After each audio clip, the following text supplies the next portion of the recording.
فرمایا الذی خلق الموت، وہ جس نے موت کو خلق کیا، والحیات، اور جس نے زندگی کو بنایا، کس لیے؟ لیبلوکم ایکم احسن عملا، تاکہ تمہیں آزمائے کہ تم میں سے کس کا عمل بہتر۔ موت اور حیات، پیدا ہوتا ہے انسان، جوان ہوتا ہے، بڑا ہوتا ہے، پڑھائی کرتا ہے، کاروبار کرتا ہے، پتہ نہیں کون سے بد و جزر زندگی میں دیکھتا ہے، تو اللہ نے فرمایا اس کا ایک مقصد ہے۔ مقصد یہ ہے کہ پتہ چلے تم میں سے اچھے عمل کون کرتا ہے۔ تو ہم یہاں عمل کرنے آئے ہیں۔ قیامت کے دن جو بات ہوگی وہ اعمال کی ہوگی، مکان جائیداد کار کوٹھی کی بات نہیں ہوگی۔ تو اعمال، اچھا عمل، احسن عملہ کے تحت مفسرین نے لکھا ہے کہ کام نیکی کا جب بھی کرو ذرا زیادہ ہی اچھا کر کے کرو۔ وضو کرو تو سونا کر کے کرو، نماز پڑھو تو ذرا آج گئے پڑھنی جو ہے تو اب ذرا سونی کر کے پڑھو۔ قرآن شریف کی تلاوت کرو تو ذرا پیاری کر کے۔ میں مدرسے کے بچوں کے ساتھ کبھی کبھی بیٹھتا ہوں، ان سے بڑا کچھ سیکھنے کو ملتا ہے، تو کبھی کوئی بات ان کو کہنے کا بھی موقع ملتا ہے، تو میں انہیں کہا کرتا ہوں کہ ہمارے بزرگ، میری اماں جی جب قرآن مجید کھولتی تھی نا، تو جو وہ رنگ تھا نا بزرگوں کا، حالانکہ وہ حدیثوں میں ہم نے نہیں دیکھا، لیکن وہ کبھی ہم جا کے کوئی بات کرتے تھے نا، تو تلاوت کے دوران تو وہ جلدی سے منہ پہ انگلی رکھتی تھی کہ چپ کرو میں قرآن پاک پڑھ رہی ہوں، اور پھر شنیل کا غلاف، اور پھر اس غلاف کو علیحدہ چومنا، قرآن پاک کو علیحدہ چومنا، اور پھر اس کو ریل میں رکھنا، اور پھر کئی کر کے۔ تو ہم جو آج ہیں تو ہم اس عمل کو اتنا اچھا کر کے نہیں کرتے، بس ٹھیک ہے ہر وقت ہاتھ میں قرآن مجید رہتا ہے تو وہ رویہ نہیں۔ تو کام کرنا ہے تو اس کو کیا کریں؟ اچھا کر کے کریں، ذرا مزیدار کر کے کریں۔ عمل کریں تو ذرا بہترین عمل کریں۔ لیکن نبی کریم نے یہ نہیں فرمایا کہ میں تمہیں اخلاق سکھانے آیا ہوں، فرمایا میں اخلاق عالیہ کی تکمیل کرنے آیا ہوں۔ یعنی جو بڑا اخلاق ہے نا، احسن ترین عمل، اس کا میرے نبی پاک نے درس ارشاد فرمایا ہے۔ اس کا ایک صحابی نے پوچھا یا رسول اللہ صلی اللہ تعالی علیہ وسلم، بہترین عمل کون سا ہے؟ بہترین عمل؟ تو حضور نے فرمایا بہترین عمل اس بندے کا ہے عمر لمبی ہو پر کام سارے ہی اچھے ہوں۔ یعنی تو احسن طریقے سے زندگی گزارے، اچھے طریقے سے تیرا وقت گزرے۔ تو عمل جب بھی کرے نا، دیکھے نا، صدقہ اور خیرات کرنا ہے تو تانگ آ کے بھی تو کرنا ہی ہے نا، اور غریب کو 10 چکر گھر میں لگوا کے بھی تو کرنا ہی ہے نا، اس کو 6 دفعہ ڈانٹ کے بھی تو کرنا ہی ہے۔ تو کرنا ہے تو لہذا صحیح کر کے کر دو۔ مطلب وہ گھر میں خاتون خانہ نے کپڑوں کے لیے پیسے مانگ لیے تو 1.5 گھنٹے کے لیکچر کے بعد بھی تو دینے ہی ہے نا، کیا خیال ہے آپ کا؟ تو اگر وقت پہ دے دیے جائیں تو چلو معاملہ ذرا، یا تو نہ دیں، بات ختم ہو گئی۔ تو اگر آپ نے 1.5 گھنٹے کے شدید احتجاج کے بعد بھی دینے ہی ہیں تو پھر یہ ہے کہ عمل کو اچھا کر کے کر لیں، ذرا اس میں خوبصورتی رہتی ہے۔ اللہ تعالیٰ سمجھنے کی توفیق عطا فرمائے۔ بڑے خوبصورت مضامین ہیں اس سورہ مبارکہ میں۔ آیت نمبر 19 میں اللہ نے فرمایا کہ کیا انہوں نے اپنے اوپر کبھی پر پھیلائے اور کبھی پر سمیٹے ہوئے پرندوں کو نہیں دیکھا؟ کیا تم نے کبھی دیکھا نہیں کچھ پرندے اوپر اڑتے ہیں تو پر پھیلائے ہوتے ہیں اور کچھ نے پر سمیٹے ہوتے ہیں؟ تو فرمایا ان کو فضا میں رحمان کے علاوہ کو روک نہیں سکتا، صرف ایک رب رحمان ہے جس نے انہیں فضا میں۔ یار جہاز آپ نے دیکھا ہے، اسے کون روکتا ہے؟ آپ یقین کریں کبھی اس پہ بیٹھا بندہ غور کرنے لگ جائے نا میں کہاں ہوں، تو ہو سکتا ہے پریشان ہو جائے۔ کون روک کے رکھتا ہے اسے؟ تو فرمایا یہ رب کی قدرت ہے، جہاں چاہے جس کو چاہے وہیں کھڑا فرما دے۔ یہ اللہ تبارک و تعالیٰ کی قدرت ہے۔ آیت نمبر 20 میں اللہ کی مدد کرنے اور رزق عطا کرنے کا بیان ہے کہ اللہ مدد بھی کرتا ہے تمہاری اور تمہیں رزق بھی عطا کرتا ہے۔ آیت نمبر 23 میں فرمایا کہ اللہ وہ ہے جس نے تمہیں پیدا کیا، تمہیں سننے، دیکھنے اور سمجھنے کی صلاحیتیں عطا کی، مگر بندے بڑے کم ہیں، بڑے کم بندے ہیں جو اللہ کی نعمتوں کا شکر ادا کرتے ہیں۔ یہ سوچنے سمجھنے کی صلاحیت آپ کے خیال میں چھوٹی نعمت ہے؟ بہت بڑی نعمت ہے۔ آپ یقین کریں بعض لوگوں کے پاس سارا کچھ ہوتا ہے لیکن شعور کی دولت نہیں ہوتی، تو یہ بہت بڑی نعمت ہے، اس کا بھی اللہ کی بارگاہ میں شکر ادا کیا کریں۔ جب اللہ کوئی عقل شعور دے دے تو دوسروں کو بیوقوف سمجھنے کی بجائے نا اس نعمت پر اللہ کا شکر ادا۔ آگے سورہ قلم ہے۔ اس سورہ مبارکہ کے اندر اللہ تبارک و تعالی نے نا قسمیں ارشاد فرمائی اور قسم کھا کے کہا کہ محبوب آپ کوئی مجنون نہیں، آپ کو دیوانے نہیں، یقیناً آپ کے لیے ایسا اجر ہے جو کبھی ختم نہیں ہوگا۔ اور پھر فرمایا وَإِنَّكَ لَعَلَىٰ خُلُقٍ عَظِيمٍ، محبوب جتنے عظیم الشان اخلاق تھے نا ان سب کا ہم نے آپ کو مالک بنا دیا ہے۔ یہ اعلیٰ لفظ اصطلاح ہے، قبضے کے معنی میں آتا ہے عربی میں۔ فرمایا ہم نے آپ کو اخلاق عالیہ کا مالک بنا، جتنے اچھے اخلاق ہیں ان سب کا اللہ نے نبی پاک کو مالک۔ اور سب مفسرین نے بڑا کچھ لکھا، پر بریلی کے امام نے ایک جملہ لکھا تو بڑا ہی شاندار لکھا۔ اعلیٰ حضرت فرمانے لگے کہ اخلاق یہ نہیں کہ جو کام اچھا تھا وہ نبی کریم نے کیا ہے، بلکہ فرماتے ہیں جس جس کو حضور نے کر دیا وہ اچھا ہو گیا، جس جس کو حضور نے کر دیا وہ اچھا۔ فرماتے ہیں رسول کریم کا مسکرانا بھی اچھا ہی ہے، اور کبھی دین کی مخالفوں پر ناراض ہونا بھی اچھا ہی ہے۔ نبی پاک علیہ السلام کا بدر میں تلوار اٹھانا بھی اچھا ہے، اور رسول کریم صلی اللہ تعالی علیہ وسلم کا فتح مکہ کے دن معاف کر دینا بھی، یہ سارا کچھ ہی اچھا ہے۔ بس جس کو حضور جب کرتے گئے وہ اچھا ہوتا گیا۔ اور حضرت عائشہ صدیقہ رضی اللہ تعالیٰ عنہ سے جب کسی نے پوچھا تھا کہ بتائیے نبی کریم علیہ السلام کے اخلاق عالیہ کیسے تھے، تو حضرت عائشہ صدیقہ کہنے لگی تم نے قرآن نہیں پڑھا؟ سارے اخلاق جو قرآن میں ہیں وہ سارا میرے رسول پاک کا اخلاق ہی ہے، وہ سارا میرے نبی کریم علیہ السلام کا اخلاق ہی ہے، وہ سارا اخلاق ہے رسول پاک سید عالم صلی اللہ تعالی علیہ وسلم۔ تو پھر اس سے آگے جا کے نا آیت نمبر 8 سے اللہ تبارک و تعالیٰ نے رسول کریم صلی اللہ علیہ وسلم کو فرمایا کہ کفار چاہتے ہیں کہ دین کے معاملے میں آپ ان سے بے جا رعایت برتیں، آپ ان پر آسانی کریں، کھلی چھٹی دے دیں، اور جواب میں وہ بھی رعایت کریں گے۔ فرمایا ایسا نہیں ہو سکتا، حق پر کوئی سمجھوتا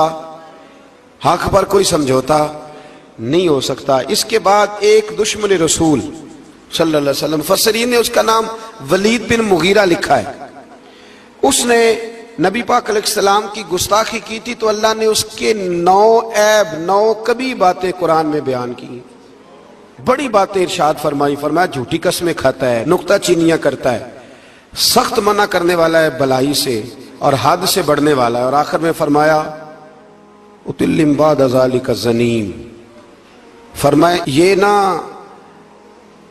ہے ہی بد اصل، اس کی اصل میں ہی مسئلہ ہے۔ یہ کتنی سخت بات ہے، جب نبی کریم کے بے ادب کی بات ہوتی ہے تو پھر باتیں سخت ہی ہوتی ہیں۔ یہ قرآن مجید نے سخت باتیں فرمایا کہ یہ اس کی اصل میں ہی مسئلہ ہے محبوب۔ اس نے ایک بات کی تو اللہ کریم نے 9 اس کی کبھی اوصاف بیان فرمائے۔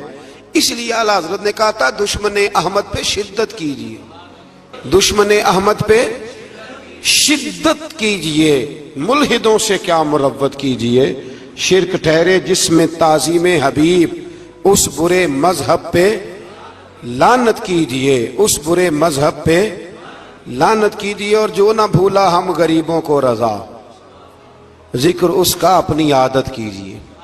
آگے پھر سورۃ الحاقہ، اس سورہ مبارکہ کے شروع میں قیامت کے حق اور یقینی ہونے کو بیان کیا گیا ہے، پھر قوم سمود اور قوم عاد اور فرعون پر نازل ہونے والے عذاب کا ذکر ہے۔ یہ سارے مضامین پہلے بیان ہو چکے ہیں نا جی، ماشاءاللہ تفصیل سے ہم سن چکے ہیں، قوم عاد، قوم سمود، ان سب کے بارے میں اس سورہ مبارکہ میں اللہ نے بیان فرمایا۔ اسی سورہ کی آیت نمبر 19 سے بتایا کہ قیامت میں جس کے نامہ اعمال اس کے دائیں ہاتھ میں دیا جائے گا، یہ اس کے سرخ رو ہونے کی علامت ہوگی۔ جس کے سیدھے ہاتھ میں نامہ اعمال دیا جائے گا مطلب ہوگا کہ کامیاب ہو گیا، اور وہ افتخار کے ساتھ لوگوں سے کہے گا، بڑے فخر کے ساتھ کہے گا کہ آؤ میرا نامہ اعمال پڑھو۔ اس کے برعکس جس کا نامہ اعمال اس کے بائیں ہاتھ میں دیا جائے گا، یہ اس کی رسوائی کی علامت ہوگی، اس کی رسوائی کی علامت ہوگی، اور وہ کہے گا کاش میرا نامہ اعمال دیا ہی نہ جاتا، اور موت کے ساتھ ہی میرا قصہ ہمیشہ کے لیے ختم ہو چکا ہوتا، جس کا بھی نامہ اعمال سیدھے ہاتھ میں۔ ہمارے بزرگ فرماتے ہیں کہ سیدھے ہاتھ سے لینا دینا حضور کی سنت ہے، کوشش کریں لیں بھی سیدھے ہاتھ سے، دیں بھی، کھائیں بھی سیدھے ہاتھ سے۔ فرماتے ہیں عادت ہی سیدھے ہاتھ کی بنا لو، جب قیامت میں فرشتے نامہ اعمال دینے لگے تو عادت ہی سیدھے ہاتھ کی ہو، عادت ہی سیدھے ہاتھ کی ہو، عادت، اور سیدھے ہاتھ سے لیں، سیدھے ہاتھ سے ہی دیں۔ قیامت میں جس کا نامہ اعمال سیدھے ہاتھ میں دیا جائے گا سمجھیے وہ کامیاب ہوا۔ اور جب جس بچے کی فرسٹ پوزیشن آئی ہوتی ہے نا، وہ رزلٹ کارڈ سارے محلے کو دکھاتا ہے، اور جو فیل ہو جاتا ہے وہ ابا جی کو بھی نہیں دکھاتا، وہ کہتے ہیں کہ وہ ابھی آیا نہیں، ملا نہیں۔ قیامت کے دن بھی جو کامیاب ہوں گے نا وہ دنیا کو بتائیں گے کہ اللہ نے فضل کر دیا ہے، اور جو ناکام ہوں منہ چھپاتے پھریں گے۔ اللہ ہمیں پردہ پوشی عطا فرمائے۔ پھر آگے سورۃ المعارج ہے۔ اس سورت کے شروع میں ہی عذاب قیامت کا ایک بار پھر بیان ہے کہ حشر کا ایک دن 50,000 سال کے برابر ہوگا، آسمان پگھلے ہوئے تانبے کی طرح ہو جائے گا، اور پہاڑ دھنی ہوئی رنگین اون کی طرح ہو جائیں گے، کوئی کسی کا پرسان حال نہ ہوگا۔ اس وقت مجرم یہ تمنا کریں گے کہ بیوی بھائی رشتہ دار، بیوی بھائی رشتہ دار اور تمام اہل زمین سب کو اپنا فدیہ دے کے اپنی جان چھڑا لیں، سب کو دھونس دے آگ میں لیکن اپنی جان چھڑا لیں۔ اس دن انسان کا یہ حال ہوگا۔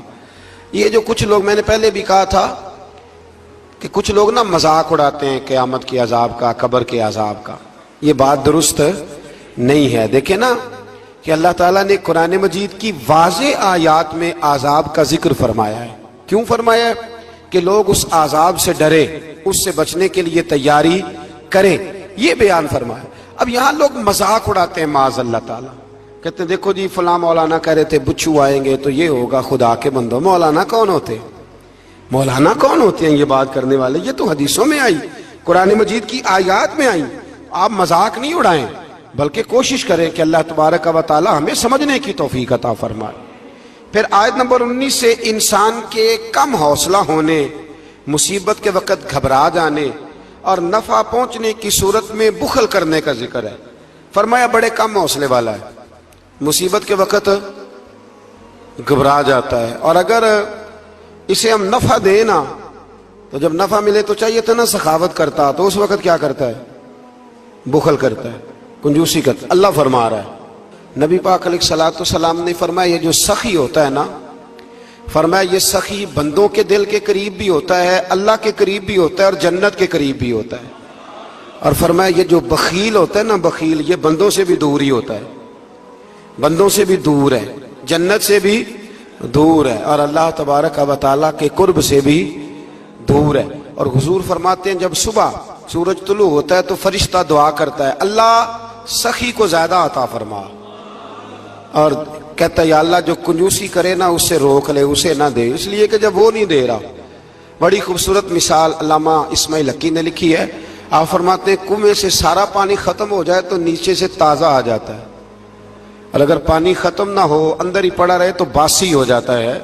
تو ایسا ہونا چاہیے کہ ایک دفعہ سارا پانی ختم، میں آپ کو سارا مال صدقہ کرنے کو نہیں کہہ رہا، لیکن حضرت ابوبکر صدیق نے کئی دفعہ یہ کام کیا۔ ہجرت کی رات بھی سارے پیسے ہی لے گئے، تبوک کے دن بھی سارے پیسے خرچ کر دیے، حضور نے اعلان کیا تو سارے پیسے ہی۔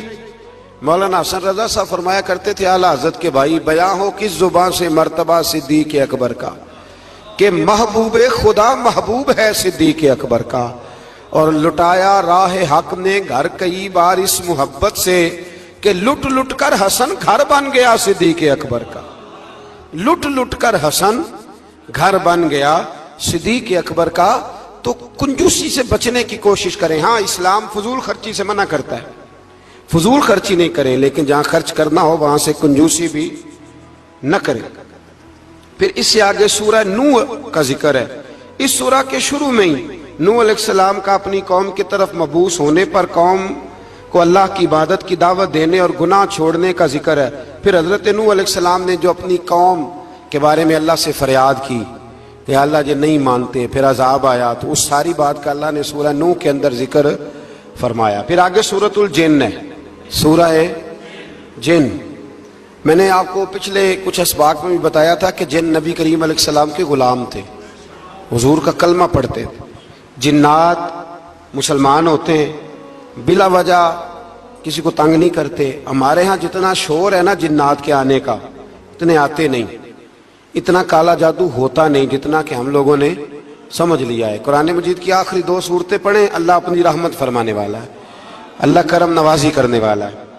اس صورت میں اس امر کا بیان ہوا ہے کہ جنات جو تھے وہ عالم بالا میں خبروں کی سن گن کے لیے، خبریں تلاش کرنے کے لیے جایا کرتے تھے، مگر اب وہ وقت آ گیا ہے کہ عالم بالا میں ان کا داخلہ بند کر دیا گیا ہے۔ ایک وقت تھا کہ جنات خبریں سننے گننے کے لیے چلے جاتے تھے، اب ان کا داخلہ اب وہاں کی خبریں بتا سکتے، یعنی کو بابا جی اگر کہہ دینا کہ مجھے جن نے بتایا ہے کہ تیری اتنی روزی ہے، اتنی باندھ ہے، تب تو مر جائے گا، تو یہ بات اس لیے درست نہیں کہ اب جنوں کا وہاں جانا ویسے ہی بند ہو گیا۔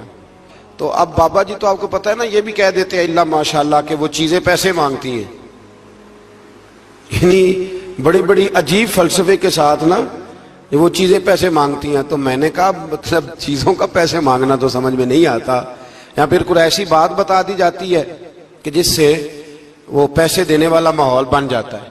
تو فرمایا اب ان کا وہاں جانا بند ہے، اور جو بھی جاتا ہے محافظ ان کا راستہ روک لیتے ہیں، اور آگ کے گولے ان پر برسائے جاتے ہیں اگر آسمانوں پر جانے کے جن کوشش کریں۔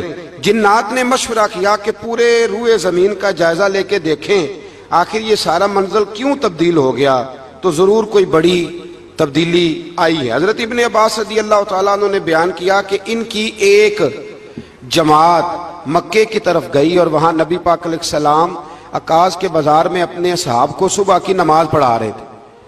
انہوں نے یہ قرآن سنا، اور پھر جن جا کے دوسروں کو کہنے لگے کہ ایسا قرآن سن کے آئے ہیں کہ جیسا کبھی نہیں سنا۔ تو آؤ پھر محبوب کریم کی بارگاہ میں چلتے ہیں، خود بھی مسلمان ہوئے اور اپنی قوم کو بھی اسلام کی دعوت دی۔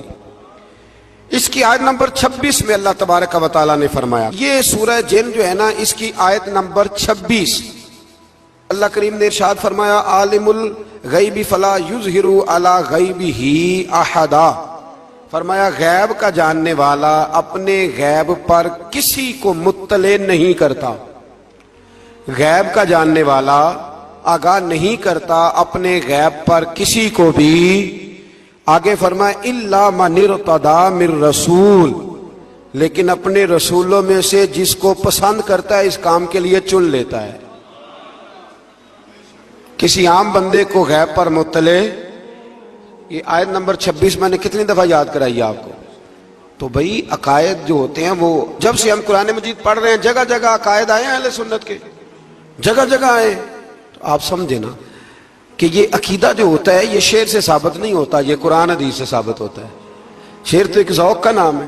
تو فرمایا عام آدمی کو اللہ غیب پر اطلاع نہیں دیتا، پر اپنے رسولوں میں سے جس کو چاہتا ہے اس کام کے لیے چن لیتا ہے۔ تو بتائیے نبی پاک سے بڑھ کے بھی اللہ کسی کو چاہتا ہے؟ حضور نے فرمایا خبردار ہو جاؤ، اس نے مجھے اپنا محبوب بنایا ہے، الا وانا حبیب اللہ، خبردار میں اللہ کا حبیب بن کے آیا ہوں۔ تو علم غیب اللہ نے اپنے رسول کو دیا، اور اس کی برکت سے نبی کریم علیہ السلام نے دین کا بہت سارا کام کیا۔ حبیب کریم علیہ السلام نے بہت ساری باتیں، اور بہت سارے ایسے لوگ ہیں جو صرف حضور کا غیب دیکھ کے ایمان لائے، یعنی ایمان ہی غیب دیکھ کے لائے۔ خود حضرت عباس نبی کریم کے چچا، وہ جب بدر کے لیے آنے لگے نا، وہ آنا اس وقت بھی نہیں چاہ رہے تھے، پر قبیلے اور برادری نے مجبور کر کے انہیں ساتھ تیار کیا۔ وہ آئے نا تو جو گھر میں سونا پڑا تھا نا وہ ایک جگہ پہ چھوڑ آئے، اپنی بیوی کو کہنے لگے کہ میں آ گیا تو نکال لوں گا، اور اگر میں قتل کر دیا گیا تو تو نا نکال کے بچوں پہ خرچ کر دینا۔ تو نبی پاک علیہ السلام کے پاس جب یہ قیدی ہو کے آئے تو حضور نے فرمایا چچا فدیہ دو، اتنے پیسے دو چلے جاؤ۔ تو کہنے لگے میرے پاس تو شے ہی کوئی نہیں۔ وہ جو 15 دن عمرے والے وہاں رہتے ہیں نا، وہ 2.5 من کی شاپنگ کر لیتے ہیں، اور جب کسٹم والا کہتا ہے پیسے دو تو تازہ عمرہ کیا ہوتا ہے، کہتے شے ہی کوئی نہیں۔ یہ ظلم ہے، تازہ عمرہ کیا ابھی آئے ہیں، ہاں جی۔ تو مطلب اتنی وہ خستہ حالی ہو جاتی ہے. یہ میں پریکٹیکل بتا رہا ہوں اللہ کے فضل سے. ایک سے میں نے کہا تو مجھ سے لے لے, کہنا چپ کرو تسی کو بچ بول دے. میں نے کہا مجھ سے لے لو دے دینا, کہنا تو چھڈو. بھائی چھوڑیں, آپ کیوں غلط بات کرتے ہیں. تو بہت سارے بندے ہوتے ہیں جو کہتے ہیں شے ہی کوئی نہیں, بالکل کوئی شے نہیں. ہاں کوئی پلاٹ سستا بک رہا ہو تو پیسے نکل آتے ہیں, پھر کہتے میں پھڑے نہیں کسی کو لو. بھائی کو کھا جائے گا, چلے ٹھیک ہے آپ چھپائیں اپنی دولت کو, لیکن ان لفظوں کے ساتھ ناشکری کرنا کہ شے ہی کوئی نہیں, یہ معاملہ درست ہے. تو حضرت عباس نے بھی نا نبی کریم کی بارگاہ میں عرض کیا, حضور کوئی شے نہیں, کہاں سے دوں. تو حضور مسکرائے. حضور نے فرمایا چاچا جب گھر سے نکلنے لگے تھے تو وہ اکیلے میں میری چچی کو بلا کے جو پیسے دے کے آئے تھے, اور وہ اس کو کہہ کے آئے تھے کہ میں آ گیا تو میں تمہیں بتاؤں گا کیا کرنا ہے, نہ آیا تو پھر نکال کے بچوں پہ خرچ کر دینا. یہ سن کر حضرت عباس پہ راشا ہوا طاری. یہ سن کر حضرت حفیظ جلندری کہتے ہیں یہ سن کر حضرت عباس پہ راشا ہوا طاری کہ پیغمبر تو رکھتا ہے دلوں کی بھی خبرداری. خیال آیا مسلمان نیک و بد پہچان جاتے ہیں اور محمد آدمی کے دل کی باتیں جان جاتے ہیں. محمد آدمی کے دل کی باتیں جان جاتے ہیں, اور کوئی غیب تم سے نہا ہو بھلا جب خدا ہی نہ چھپا رہا. تم پر کروڑوں درود و سلام جب خدا ہی نہ چھپا رہا. کتنی عجیب بات ہے. یہاں بھی لوگ ترازو لے کے بیٹھے ہیں. اقبال سے کسی نے کہا کہ دو علماء کی بحث ہے, کہتا ہے حضور کو غیب نہیں, دوسرا کہتا ہے تو آؤ چلیں.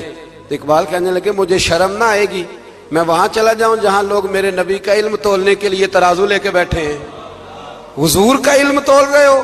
اقبال کہنے لگے میرے نبی کے تو غلاموں کا علم نہیں تولا جا سکتا, تم حضور کے علم کی بات کرتے ہو. یہ تھوڑا سوچ سمجھ کے بات کرنی چاہیے. اور نص قطعی ہے قرآن پاک کی. ایک دن سجا لیا تھا میرے نبی پاک نے ممبر, فرمایا پوچھ لو پھر جو پوچھنا ہے پوچھو. تو حضرت عمر جیسے لوگ اٹھ کے کھڑے ہو گئے, کہا یا رسول اللہ ہم اللہ کے رب ہونے پہ راضی ہیں, آپ کے رسول ہونے پہ راضی ہیں, اسلام کے دین ہونے پہ حضور ہم بڑے راضی ہیں, ہم بڑے راضی. اس لیے یہ تو ایسا مسئلہ ہے کہ اس مسئلے کو دیکھ دیکھ کے لوگ مسلمان ہوئے. تو حضرت عباس کو جب حضور نے ساری بات بتائی نا تو حضرت عباس کہنے لگے فدیہ مرضی کا لے لینا پر پہلے مجھے کلمہ پڑھاؤ. کہا کیوں؟ فرمایا مجھے سمجھ آ گئی ہے وہ بات میرے اور میری بیوی کے علاوہ کسی کو پتہ ہی نہیں, اگر آپ کو پتہ چلی ہے تو یقیناً آپ کو کوئی بتانے والا ہے, تو وہ جو آپ کو بتانے والا ہے نا وہی رب العالمین ہے. تو حضور کا تو غیب دیکھ کے دنیا کلمہ پڑھ جاتی تھی. اس پر بڑی تفصیل سے میں نے ایک دفعہ بات کی تھی, موقع ملا تو وہ ساری روایات ایک جگہ کسی وقت جمع کریں گے انشاءاللہ تعالی, اور آپ کو عرض کریں گے کہ وہ کیا خوبصورت ماجرا ہے. اور اب تو الحمدللہ ایک اور آسانی بھی ہو گئی ہے. میری باتیں کوئی اس قابل تو نہیں تھی, لیکن چونکہ اللہ رسول کے فرامین تھے تو ایک دوست نے لکھنی شروع کر دی, انشاءاللہ جلدی چھاپ بھی جائیں گی. تو عرض کرنے کا مقصد یہ ہے کہ یہ چیزیں آئیں گی اور آپ کو بتائیں گے کہ اللہ نے اپنے محبوب کریم کو کس طرح غیب کے خزانوں کی کنجیاں عطا فرمائی ہوئی.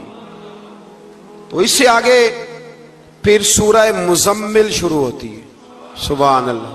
سورہ یا ایھا المزمل, کہا او چادر اوڑھنے والے محبوب, قم اللیل الا قلیلا, ساری رات نہ بیدار رہا کر, تھوڑا آرام بھی کر لیا کر, تھوڑا سا. کیا کہا حضرت نے؟ خدا کی رضا چاہتے ہیں دعا لو, خدا چاہتا ہے رضا. اور درویش کہتے ہیں رب آکھیا سونے محبوبہ تیرے 100 ناز اٹھانا ہاں, لوکی میریاں قسماں چاندے نے میں تیریاں قسماں چاہنا. کہا اے میرے پیارے حبیب, اے چادر اوڑھنے والے, تھوڑا آرام بھی کیا کریں. حضور ساری رات نماز پڑھتے تھے نا, تو اللہ نے کہا محبوب تھوڑا آرام بھی کیا کریں. پھر اس میں بڑے خوبصورت چیزیں اللہ کریم نے بیان فرمائی ہیں, قیامت کی ہولناکیوں کا بھی ذکر فرمایا ہے. پھر آخر میں فرمایا کہ تم اپنی بھلائی کے لیے جو کچھ بھی آگے بھیجو گے اس کو اللہ تعالیٰ کے پاس اس سے بہتر اور زیادہ ثواب والا پاؤ گے. یعنی اس کا معنی یہ بھی ہو سکتا ہے کہ اپنی سوچ سے زیادہ تم ثواب پاؤ گے جو چیز آخرت کے لیے تم بھیجو گے. اور اللہ سے مغفرت طلب کرتے رہو, بے شک اللہ بہت مغفرت فرمانے والا اور بے حد رحم کرنے والا ہے. پھر اس سے آگے سورہ مدثر ہے. مزمل کے فوراً بعد سورہ